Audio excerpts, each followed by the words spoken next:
Assalamualaikum warahmatullahi wabarakatuh. Halo guys, kembali lagi bersama saya Bobby Herian. Kali ini kita akan kembali komentari video dari di Juli yang judul Kasihan Ustadz Ipung minim literasi, kurang baca, kalah sama siapa nih? Saya lupa, gak ada baca guys. Oke, kita akan langsung aja komentari videonya. Kita nonton video, bisa kita komentari guys. Shalom saudaraku, salam sejahtera dalam kasih Kristus. Jumpa lagi dengan saya. Di video kita akan belajar berapologetika bersama-sama di channel ini. Ustadz Ipung ternyata kurang literasi, kurang banyak membaca buku. Makanya dia suka ngawur-ngawur statementnya ya, ngutip sumber sembarangan. Padahal sumber itu pun tidak diakui oleh orang-orang Islam. Salah satunya Dondi Tan tidak mengakui literatur yang dijadikan sebagai rujukan oleh Ustadz Ipung.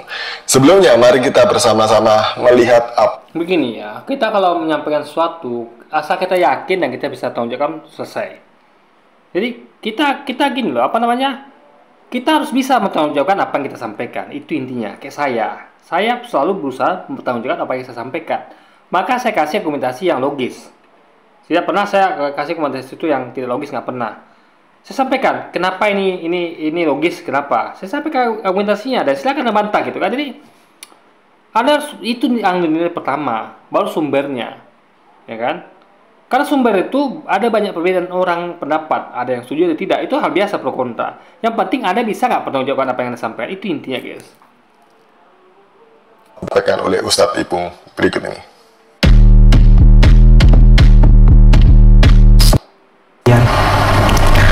Ada namanya Injil Barnabas.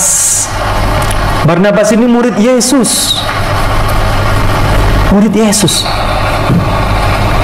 Injil, saya terangkan dulu ya, gini guys ya. Injil yang asli, ini saya sering terangkan di video saya, adalah Injil yang diberitakan Yesus. Selain itu semuanya adalah palsu, ya.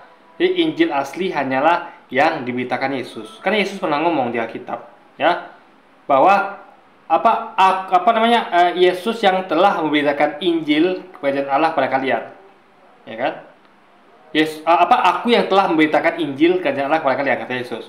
Dan juga ini dikatakan bahwa Yesus berkeliling di rumah ibadah untuk mengajarkan Injil kerajaan Allah. Artinya Injil kerajaan Allah itu apa yang disampaikan oleh Yesus, apa yang diberitakan, disampaikan dan diajarkan oleh Yesus. Itu Injil kerajaan Allah. Selainnya bukan berarti. Nah, artinya kalau Anda lihat ada namanya Injil Matius, Injil Lukas, Injil Barnabas, itu bukan Injil namanya. Tapi lebih tepatnya kesaksian Lukas, kesaksian Matius, kesaksian Barnabas. Nah, di dalamnya mungkin ada Injil, ya, yaitu apa? Yang berita Yesus tadi. Yesus ngomong itu Injil, misalnya Matius, Lukas, atau Barnabas mengutip kata-kata Yesus, itu Injil. Ini kata-kata Yesus adalah Injil. Sama kayak Quran. Quran adalah kata-kata Muhammad yang merupakan apa yang dia dengar langsung dari Tuhannya, yaitu Allah atau Allah kita sebut kalau di Kristen. Jadi apa yang didengar dari Tuhannya, itu yang mereka dengar, Yesus dan Muhammad. Mereka dengar, mereka sampaikan pada kita. Itu Injil dan Quran. Jadi apa yang Nabi Yesus maupun Nabi Muhammad sampaikan, itu Injil dan Quran. Bukan apa yang disampaikan oleh Lukas, Matius, Barnabas. Itulah kesaksian. Jadi Anda bayangkan ya, ada Quran. Seandainya, saya sering analogikan dengan Quran ya. Anda bayangkan ya, ada nggak Quran itu namanya Al-Quran Umar, Al-Quran Utsman, Al-Quran Ali? Nggak ada kan? Kan tidak ada Al-Quran itu kesaksian Umar, kesaksian Ali, kesaksian Utsman, seperti kesaksian Lukas, Matius, Barnabas, nggak ada. Karena Quran itu bukan kesaksian, tapi adalah firman Tuhan 100%. Itu dipahami. Jadi Anda mau pakai Injil Barnabas, kayak mau pakai Injil Matius, Injil Lukas, kalau itu bukan Injil yang asli. Tapi kita perlu lihat poinnya. Apakah yang disampaikan di situ itu benar apa tidak? Makanya lihat per poin per ayatnya gitu. Kita nggak bisa menjustifikasi semuanya. Oh, bahwa Injil Barnabas semuanya adalah palsu, Injil Lukas, Matius palsu, semuanya enggak. Ada yang bagian yang asli. Ada yang bagian asli. Itu apa yang Yesus ucapkan, itu asli. Dan itu harus lihat lagi, apakah itu betul-betul Yesus ucapkan atau mungkin ada orang yang membuat sekarang itu perkataan Yesus gitu loh. Itu logika berpikirnya guys. Karena kita tahu dalam iman Islam adalah meyakini bahwa Alkitab, kita sebelumnya sudah diubah secara manusia. Sehingga walaupun diubah tentu masih terdengar asli ya. Untuk itu kita menelitinya mana bagian yang asli. Yaitu yang Yesus ngomong itu bagian asli. Ya, itu bagian asli. Dan itu pun lihat dulu, betul nggak Yesus ngomong begitu? Jangan-jangan itu ada tambahan atau sisipan kita kan? Contohnya kayak ayat yang pergilah seluruh bangsa dan jadikan mereka muridku dalam nama Bapa Putra Roh Kudus. Itu adalah ayat sisipan yang tidak ada di akhirat mula-mula. Artinya Yesus tidak pernah mengucapkannya. Artinya itu palsu. Itu menurut penelitian dari, bukan saya ngomong, tapi menurut dari penelitian dari 74 pakar Alkitab dari pihak Kristen sendiri, Profesor Alkitab dari Universitas Harvard. Ya, itu hasil penelitian mereka. Itu ayat sisipan alias palsu, ya, yang tidak ada di kitab mula-mula. Ya, karena kita juga meyakini bahwa ini memang masuk akal penelitian itu. Kenapa? Karena sebelumnya itu tidak nyambung dengan ayat itu. Kenapa? Sebelumnya itu ngomong bahwa Yesus berkata bahwa aku diutus hanya bagi domba-domba hilang dari bangsa Israel. Janganlah pergi ke Samaria atau kota lain di luar Israel, pergilah hanya kepada domba-domba hilang dari Israel. Itu jelas sekali Yesus berkata bahwa dia hanya untuk Israel. Dan jangan pergi ke luar Israel, pergilah hanya ke Israel. Jadi nggak mungkin dia tuh adalah seorang yang suka menjilat ludah sendiri atau pelintan. Tidak konsisten, nggak mungkin. Tiba-tiba dia ngomong, pergilah seluruh dunia. Kan nggak mungkin, guys. Kita meyakini Yesus seperti itu. Makanya kita meyakini penelitian itu adalah benar saja gitu kan. Karena mereka ini adalah profesor Universitas Harvard, bukan orang sembarangan itu kan. Dan mereka adalah peneliti. Dan mereka mengeluarkan effort yang besar untuk itu. Untuk penelitian itu gitu kan. Jadi ini nggak sembarangan guys penelitian itu gitu kan. Injilnya ada tidak dipakai. Karena apa? Di Injil Barnabas ini banyak menerangkan tentang beberapa ayat yang menjelaskan tentang akan kedatangannya Nabi Muhammad SAW. Kalau yang percaya benar itu ya, yang saya percaya ya, kita tuh meyakini sebagian dari Injil Lukas, Matius, Barnabas pada bagian kata-kata Yesus, yang mana kata-kata Yesus itu kita yakini memang beliau yang ngomong. Itu keyakinan asli, benar. Sisanya nggak benar guys. Karena itu bukan Injil namanya, ya. Karena kita kan gini, umat Islam itu meyakini Taurat, Zabur, Injil, Quran. Selain itu kita nggak bisa yakini gitu, ya. Kitab suci ngomongnya bukan hadis ya. Hadis itu kita yakini karena itu adalah bagian dari sejarah. Jadi ada kita, maksud saya itu adalah kalau kita ngomong tentang firman Tuhan, ya. Kita bukan ngomong tentang sejarah. Nah, sejarah juga ada yang kita yakini juga. Ya, ada yang kita yakini. Jadi, untuk khusus firman Tuhan, yang mana itu adalah Taurat, Zabur, Injil, Quran, ya kita yakini yang saya bilang tadi. Dari antara Injil Lukas, Matius, Barnabas, atau Injil Yohanes, itu ada bagian yang asli. Yang ada bagian tidak. Yang asli itu yang kita percayai. Yang tidak itu yang tidak percayai. Soalnya kan iman kita sebagai seorang Muslim, guys. Sampai nama Nabi Muhammad di dalam Injil Barnabas. Lucu ya, saya melihat Ustadz Ipung ini ya, dia sok-sokan ngajar mengenai Injil Barnabas dan mengatakan bahwa ini adalah Injil yang asli ditulis oleh Rasul Barnabas, muridnya Yesus Kristus, kata dia. Kasihan ya, kasihannya itu kepada orang-orang yang mendengarkan Ustadz Ipung ceramah. Begini ya, maupun Injil Barnabas, kayak Injil Lukas, Matius, itu semuanya adalah ditemukan. Jadi mereka menemukan ya gulungan-gulungan yang dipercaya sebagai Alkitab di laut mati. Mereka menemukan itu. Jadi sesuatu yang ditemukan itu nggak bisa dipastikan itu asli, karena ditemukan metodologinya. Asli itu adalah yang bisa dipastikan asli ya, adalah dalam proses serah terima. Contoh Quran itu diyakini keaslian teksnya. Kenapa? Karena diwariskan turun-temurun. Nabi Muhammad itu menyampaikan firman Tuhan, dicatat oleh para sahabat, dihafal, lalu diwariskan hafalan catatan itu turun-temurun hingga sekarang, itu baru dipastikan keasliannya. Kan tidak putus dari generasi ke generasi langsung sampai ke Nabi Muhammad. Tapi kalau ini ditemukan, Anda bayangkan saya misalnya anggaplah Anda punya keluarga yang punya ya catatan kayak Anda lihat kayak Putih Ahmad Yani, Jenderal Ahmad Yani, itu kan punya buku yang diwariskan dari bapaknya, buku catatan bapaknya, itu asli karena dia nerima dari bapaknya. Ada serah terima dari bapaknya sebelum meninggal pada dia gitu. Itu asli. Tapi Anda bayangkan Anda tiba-tiba ketemu buku yang Anda lihat, oh ini kayaknya tulisan Jenderal Ahmad Yani nih. Itu nggak bisa dipastikan keasliannya. Kenapa? Tidak ada serah terima. Tidak ada ya ibaratnya orang langsung menyalahkan kita, nggak ada. Jadi sesuatu yang ditemukan itu belum bisa dipastikan keasliannya. Itu masalahnya, guys. Ini. Jadi orang-orang ini bukannya mendapat pemahaman yang benar, malah tersesat karena informasi yang disampaikan itu salah gitu ya. Seharusnya di zaman kemajuan internet sekarang ini semua serba canggih gitu ya, semua informasi bisa diakses. Kalau menurut Ustadz Kainama bisa akses Google kapan aja karena ini adalah ahlinya Google Indonesia, itu ya Ustadz Google Indonesia ya Ustadz Kainama ini. Harusnya mereka kan pegang HP tuh, langsung aja searching atau browsing mengenai Injil Barnabas. Pasti akan banyak bermunculan yang menuliskan mengenai Injil Barnabas. Jadi itu bukan Injil asli. Nanti saya akan ceritakan ya. Nah, jangan-jangan Ustadz... Jadi gini, mereka ini suka milih-milih mana yang menurut mereka asli, mana tidak gitu. Karena kepentingannya dogma. Ketika melihat Injil Barnabas tidak sesuai dengan dogma mereka, ya mereka tidak terima. Ini mereka tuh yang terima Injil yang sesuai dengan dogma mereka. Itu poinnya di situ, guys. Ini patokan mereka adalah ini sesuai dogma apa tidak. Kalau tidak sesuai dogma, mereka tidak diakui gitu.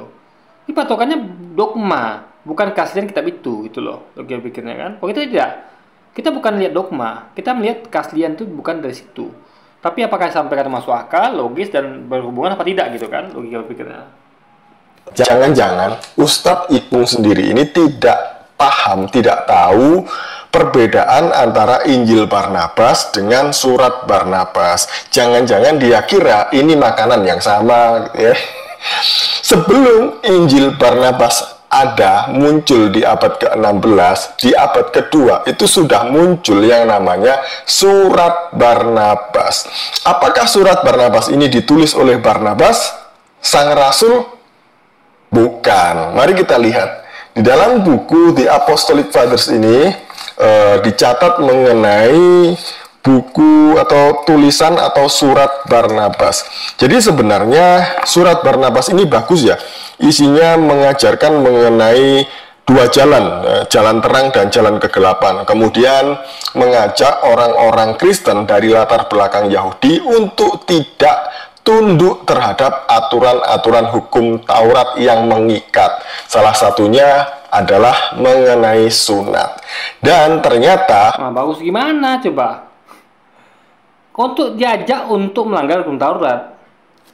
Orang Yahudi yang harusnya taat Taurat itu diajak untuk melanggar. Gimana tak bagusnya, guys?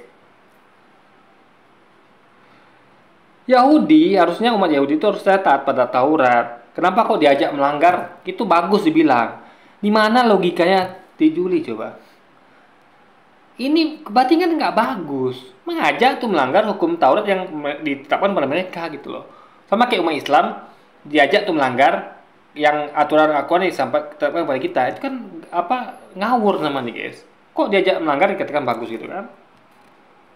Menurut kesaksian atau tradisi Bapak Gereja, Barnabas tidak pernah menulis surat ataupun Injil.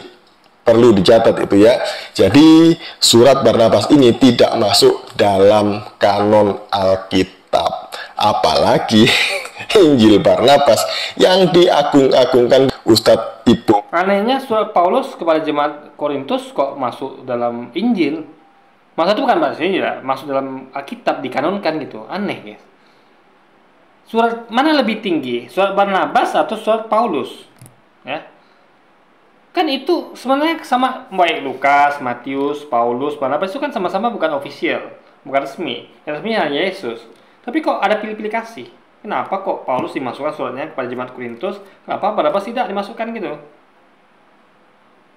Meskipun saya juga nggak setuju sama surat Barnabas itu. Kalau dikatakan bahwa dia mengajak orang Yahudi untuk melanggar Taurat, itu ngawur, guys. Ya kan?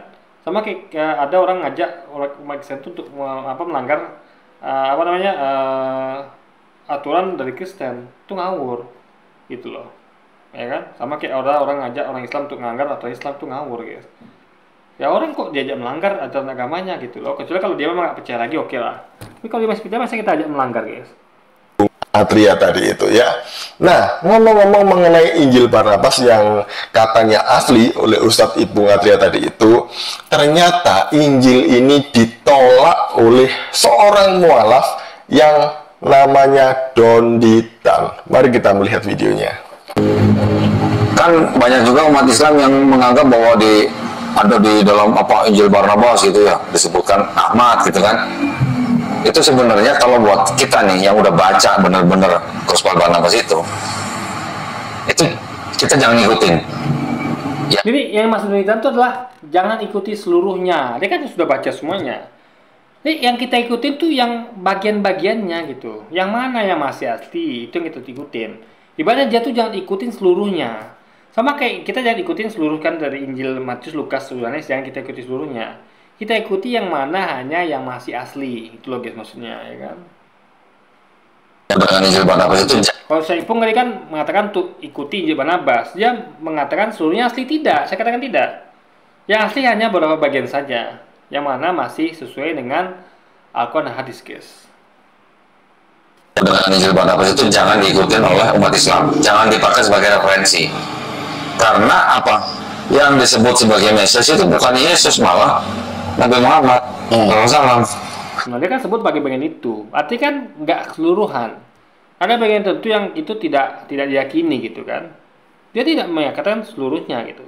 Makanya ambillah yang kita bagian iman kita, yang kita percaya itu masih asli gitu, dan buanglah yang tidak asli. Karena kita mau gimana pun suka nggak suka, kita diwajibkan percaya pada Taurat, Zabur, Injil.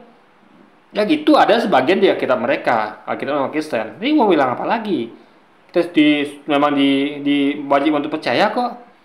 Makanya saya nggak mungkin nggak percaya Alkitab sebagian, nggak mungkin. Karena itu bagian rukun iman. Rukun iman percaya kepada Taurat, Zabur, Injil yang diturunkan sebelum Quran. Dan itu ada di mana? Di Alkitabnya orang Kristen. Itu harus saya yakini sebagai Muslim. Itu yang bagian-bagian aslinya. Makanya saya katakan saya percaya Alkitab, tapi tidak seluruhnya. Tapi mana yang masih sesuai dengan Quran hadis itu saya percaya, wajib bahkan hukumnya.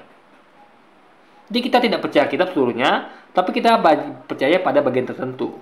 Makanya nggak aneh ketika ada orang Islam itu membahas tentang Alkitab, nggak aneh. Karena itu bagian dari kepercayaan umat Islam, bahwa kita percaya pada Taurat, Zabur, dan Injil, gitu guys. Itu kan udah berbeda dengan akidah kita gitu. Iya. Ya kan?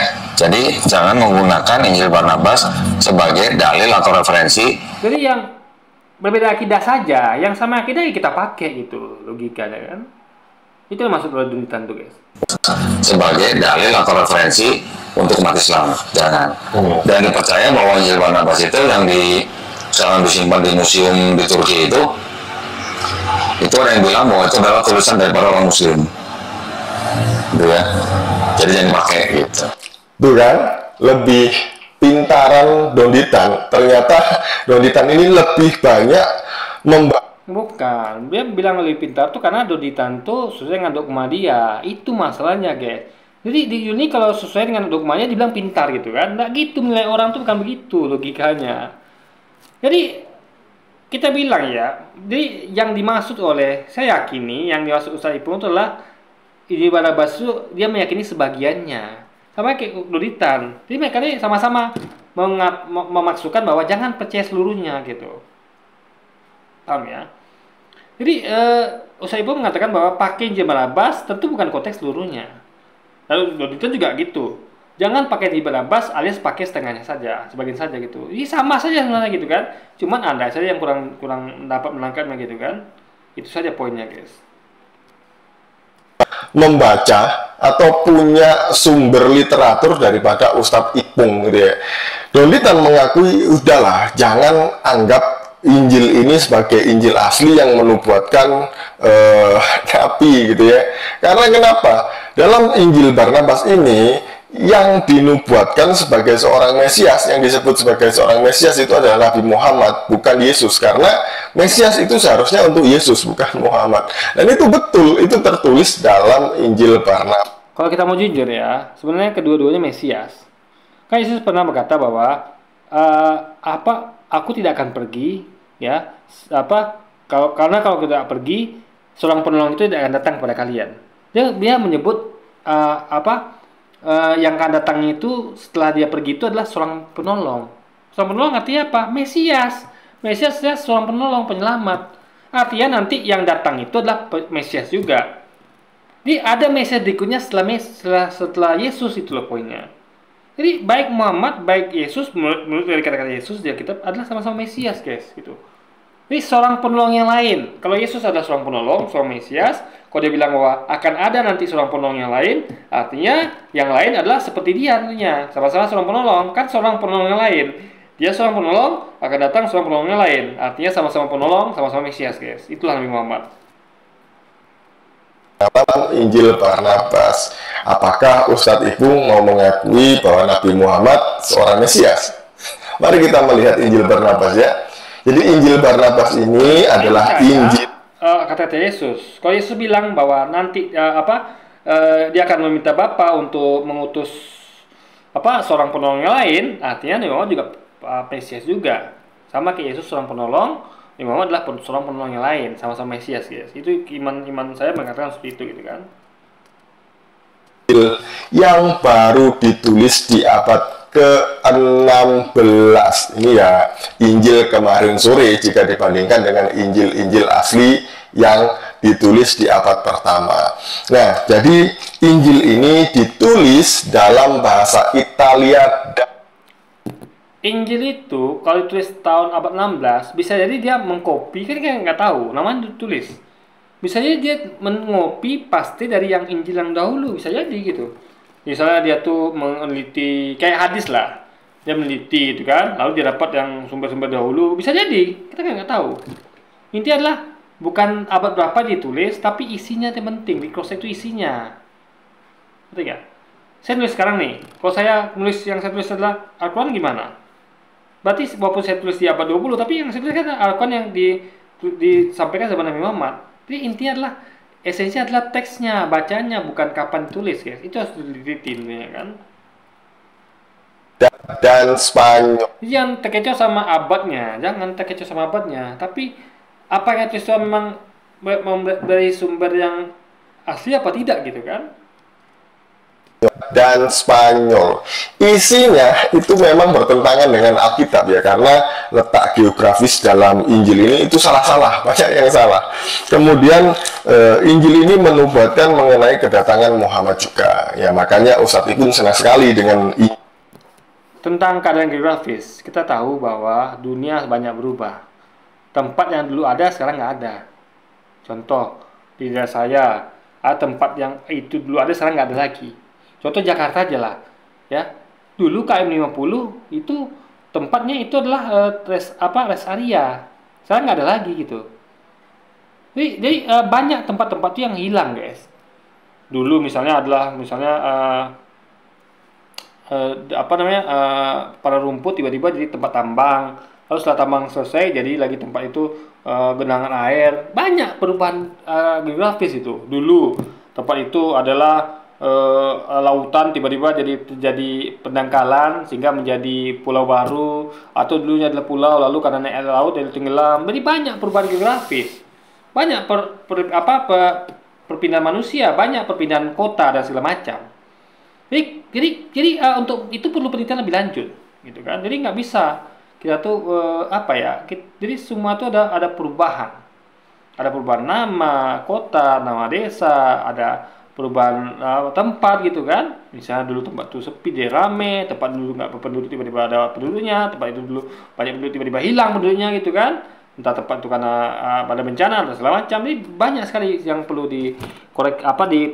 diteliti sejarah itu, guys, geografis itu gitu kan.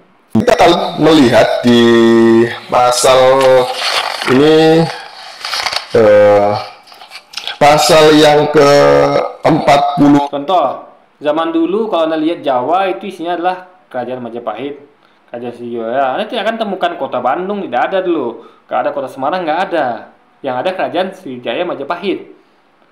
Ya, intinya adalah ada perubahan, guys. Jadi nggak suatu itu tidak melulu sama gitu kan. Itu yang perlu dipahami. Ke-13. Yesus menjawab, sesungguhnya keajaiban-keajaiban yang Tuhan perlihatkan lewat tanganku menunjukkan bahwa aku berbicara apa yang Allah kehendaki, dan aku tidak menganggap diriku sepadan dengan orang yang kalian bicarakan itu. Ini maksudnya Nabi Muhammad ya. Sebab aku tidak layak melepaskan tali ikatan selop atau sepatu dari Rasul Allah yang kalian sebut Mesias itu, yang diciptakan sebelum aku dan akan datang setelah aku. Nah, jadi yang disebut sebagai Mesias tadi itu dalam Injil ini itu bukan Yesus tapi Muhammad. Nah, kita bisa melihat lagi di ayat yang di sini tidak sebutkan bahwa Yesus bukan Mesias, enggak. Jadi Yesus menyebut bahwa ada Mesias gitu, ya kan? Jadi ketika dia menyebut ada Mesias, bukan berarti bukan Mesias, itu loh poinnya guys, ya kan? Dia ngomong bahwa ada seorang penolong lain, penolong itu Mesias maksudnya gitu kan. Jadi Yesus adalah Mesias selain Muhammad, itu loh logika berpikirnya guys. Di ayat di pasal 44. Nah, pasal 44 ini ayat yang ke-30. Dan ketika aku melihatnya, jiwaku dipenuhi dengan sukacita seraya berkata kepadanya, "Wahai Muhammad, Tuhan bersamamu dan semoga Tuhan membuat aku layak untuk membuka tali sepatumu." Ini yang berkata ini Yesus ya. Jadi Yesus berbicara tentang nubuatan Muhammad menurut Injil ini, gitu ya. Dan ini Kalau Yesus ngomong tentang nubuatan Muhammad tuh nggak aneh. Karena kita juga dia ngomong tentang nubuatan tentang Nabi Muhammad. Dia menyebutnya itu adalah sebagai seorang penolong yang lain, yang dia tuh akan mengatakan apa yang didengarnya, ya. Intinya adalah dia tuh akan ya seperti itu. Dia tuh tidak akan mengatakan yang tidak didengarnya. Itu Nabi Muhammad. Nabi kan ada orang yang mengatakan apa yang didengar dia. Apa yang firman Tuhan sampaikan itu yang disampaikan dia, gitu loh. Jadi ini adalah maksud Yesus adalah ini nggak aneh kalau Yesus tuh menubuatkan tentang Nabi setelah dia tuh nggak aneh. Karena kita juga ada ininya guys, gitu kan, yang seperti itu gitu. Tidak ada dalam Alkitab karena memang tidak pernah ditemukan nubuatan-nubuatan seperti ini. Iya, dia nggak pernah baca. Yesus berkata bahwa aku minta pada Bapa seorang penolong yang lain. Seorang penolong yang lain, artinya ada yang lain gitu. Yesus seorang penolong, tapi ini ada dia minta kepada Bapa seorang penolong lain, artinya selain dirinya. Itu ada di Alkitab gitu. Jangan ada tuh, makanya baca Alkitab baik-baik di Juli. Aku akan minta kepada Bapa seorang penolong yang lain. Ya, yang lain loh, bukan dia. Dia kan kalau ada bilang itu Roh Kudus, itu kan dia juga. Dia bilang yang lain, selain dia gitu loh. Itu loh gue pikirnya. Seperti ini. Nah, itu baru pertama yang disampaikan oleh Injil Barnabas ini. Ada banyak. Nah, saya mau tanya lagi nih kepada Ustadz Ipung di sini. Ada ayat yang mengatakan demikian di pasal 178. Pasal 178 ini berkata demikian. Sesungguhnya aku berkata kepadamu, bahwasanya langit itu berjumlah 9, di mana di antara satu sama lain terdapat planet-planet yang jarak antara yang satu dengan yang lain sejauh 500 tahun perjalanan seorang laki-laki. Saya mau bertanya kepada Ustadz Ipung, di Islam itu langit jumlahnya ada berapa? Ada berapa tingkatan? 7 atau 9? Kalau Ustadz Ipung percaya bahwa ini adalah Injil yang... Maka saya katakan, kita tidak bisa percaya sepenuhnya, tapi percaya yang sesuai dengan tidak kita selesai. Apapun tuh, mau Injil Barnabas, Injil Lukas, Matius, karena kita tidak percaya sepenuhnya gitu loh. Jadi kita harus cerdas guys memahami itu. Kita ambil referensi Barnabas, silakan ambil. Lukas, Matius, Yohanes silakan ambil. Tapi yang sesuai dengan kita, yang sesuai itu kita buang gitu loh. Ya, itu logika pikirnya guys. Karena itu adalah dogma mereka. Sisanya dogma mereka gitu kan. Muhammad gitu ya. Berarti Ustadz Ipung juga setuju bahwa tingkatan langit. Jadi yang dogma mereka itu yang kita buang. Karena kita tidak percaya sama dogma mereka kan. Jadi mereka tuh menjadikan sesuatu yang kita buang harusnya. Itu dengan iman kita tuh kita buang dari Injil Lukas, Matius, Yohanes, Barnabas itu, dan mereka jadikan itu sebagai landasan dogma mereka gitu, ya kan. 9, dan ini bertentangan dengan ajaran Islam dan juga mengenai Mesias yang disampaikan oleh Don Bita tadi itu. Jadi gimana? Masih tertarik dengan Injil Barnabas yang Melkiades ditulis di abad ke-16 ini? Silahkan ambil aja ya. Kami orang Kristen nggak mau sama Injil-Injil kayak gini nih ya. Kami nggak tertarik dengan Injil-Injil seperti ini nih. Ya, karena nggak sesuai dengan dogma. Mereka hanya tertarik pada sesuai dogma. Kita tertarik sama semua nih guys. Kita tertarik untuk menggali semuanya, untuk menguji, meneliti, dan membandingkan sehingga didapatkan kebenaran. Kita tuh kalau mau kebenaran tuh harus menguji, membandingkan semuanya. Gak bisa kita pilih-pilih, gak bisa. Contoh, Anda mau membuat review mobil terbaik tahun ini, ya Anda tidak boleh pilih-pilih kasih. Mobil yang ada sesuai selera Anda ambil, yang nggak sesuai selera Anda tidak review, nggak begitu. Anda ambil semua mobil, baik selera Anda mau tidak selera Anda, yang nggak penting. Yang penting Anda ambil semuanya. Ada uji sesuatu, didetailkan, Anda membandingkan bahwa dapat mobil terbaik tahun ini. Itu metodologinya guys. Jangan seperti di Juli. Yang nggak sesuai dogma dibuang dia. Ini gimana cara mendapatkan mobil terbaik tahun ini gitu kan? Yang ada dia mendapatkan bahwa mobil selera 10 tahun ini gitu kan? Itu kan selera dia kan beda dengan mobil terbaik tahun ini. Orang mencarinya mobil terbaik tahun ini, tapi bukan mobil sesuai selera saya tahun ini gitu kan? Itu beda, dua hal berbeda gitu kan? Oke, jadi mungkin sekian dulu aja video kita kali ini dan sampai jumpa lagi di video selanjutnya. Wassalamualaikum warahmatullahi wabarakatuh guys.